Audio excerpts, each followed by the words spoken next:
Hej och välkommen till ett nytt avsnitt med Hudik People. Den här gången ska vi till Sördala naturkamp som ligger i Bjuråker i Hälsingland i Hudiksvalls kommun. Ja, det här är ett jättefint ställe för både husbilar, husvagnar och tält. Allt möjligt folk kommer hit och det är Svågan som rinner alltså bredvid. Så folk brukar paddla kanot och då har man det här som slutdestination. För här finns det ju stuga som man kan grilla i och det finns ju sittplatser och långbord och allting. Och det är jättepopulärt även bland företag att hyra att man paddlar kanot. Och då blir man avsläppt högre upp i Svågan då, så paddlar man ner. Det beror på vart man blir avsläppt då, men det tar ju mellan 3 och 8 timmar och beroende på hur fort man paddlar och så här också då. Men det är ett jättepopulärt ställe här och det förstår man ju verkligen när man kommer hit. Ja, man kan ju även fiska här och jag tror ett dagskort kostar 80 kronor. Den här stugan, röda här, det är servicecenter och det här bruna, det är grillstuga. Man kan grilla där inne. Och sen har det här så du kan sitta under tak, jättemånga på bänkar och äta om man är flera stycken då. Ja, jättetrevligt ställe. Vi är här med våra kära grannar Danne och Liselott. De har faktiskt varit hit förut för de brukar faktiskt göra den här paddelturen. Jag har faktiskt gjort det någon gång men det är 30 år sedan, så det kanske är dags för oss också att ge oss ut på nya äventyr med kanot.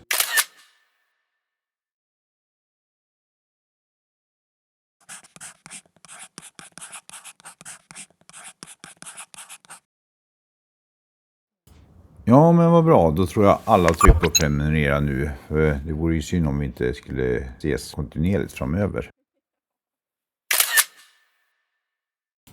Ja, vill man inte fiska eller paddla då kan man alltid spela golf. För de har en fin golfbana här också.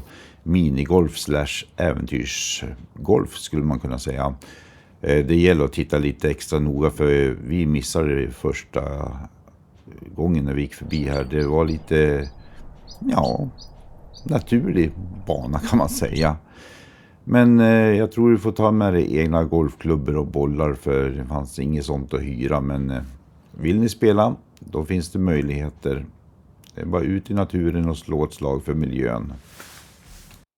Jag tror det var bara 5-6 banor, men jag tycker samtidigt att det räcker nog för det tar nog lika lång tid att gå igenom den här som en 18-hålsbana.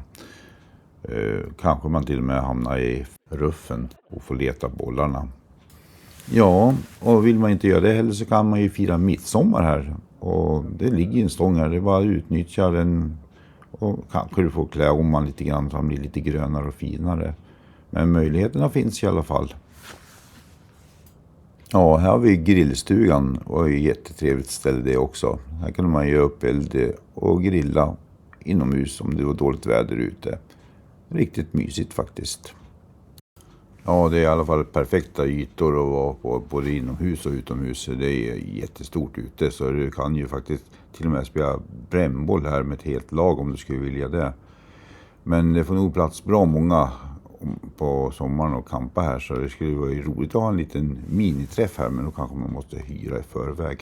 Ja, då kan ni ju börja spänna fast där för jag tänkte vi ska ut och flyga en liten sväng.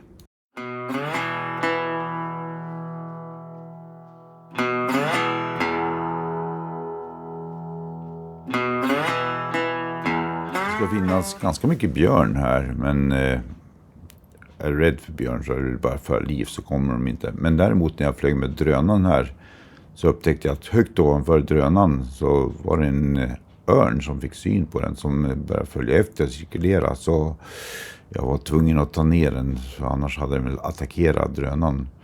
Efteråt tänkte jag, vad fan, det hade nästan varit värt att flyga upp drönaren och filma örnen.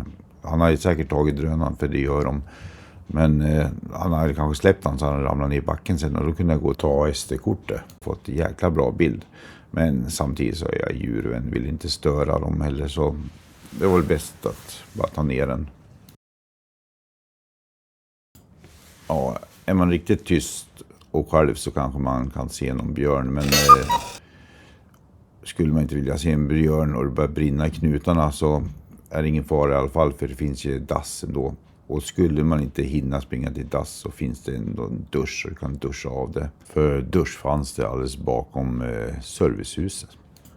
Nej, vad sägs? Ska vi ta en promenad och gå omkring lite i omgivningen och se hur det ser ut då? För det är fin miljö runt omkring här också. Man kan faktiskt trosa runt nästan hur långt som helst. När vi åker till Sundsvall och åker över Sundsvallsbron då får man betala en avgift. Men här var det faktiskt gratis. Det var bara att gå över. Inga problem.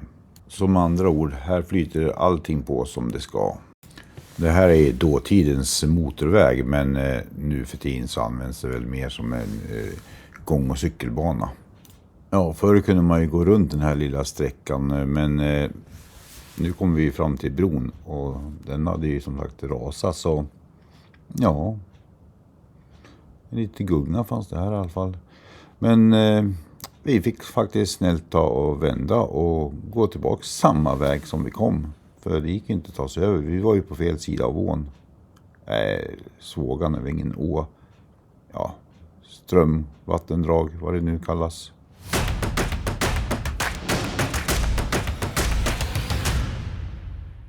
Ja, när vi kom tillbaka till ställplatsen då kom Dannes brorsa och hälsade på. Han fyllde år, så det blev lite god fika så här. Så han hade med sig familjen. Och sen så kom det en till kompis till dem som heter Jörgen på MC och hälsade på. Så vi blev lite folk i slutet, men det var roligt. Och så provade Danne sitt nya spö. Premiärkastet gjorde han så här sågan, men ingen fisk. Men det hade jag inte förväntat mig heller. Det är ingen som får någon fisk när jag är med.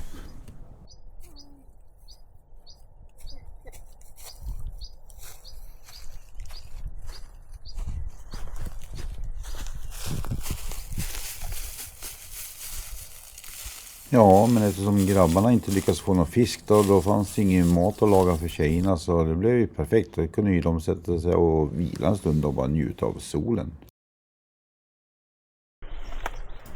Och hit tänkte jag gå och diska sen då efter maten men ja, eftersom det inte blev någon mat så blev det ingen disk heller. Så rent och fint här.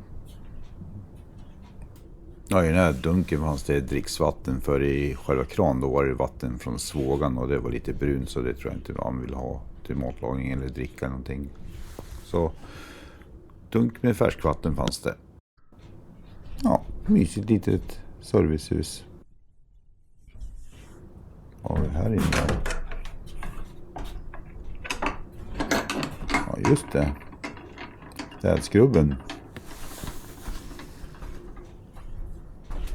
Med utsikt över sågan. Oj, tavla. Ja, här tvättar man händerna då. Det är den där slangen bredvid där som går ut till duschen då.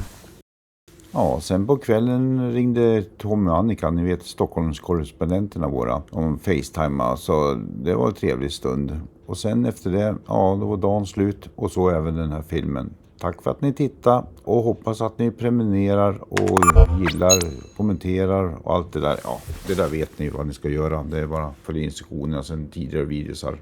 Tack och hej, puss och kram, hej då.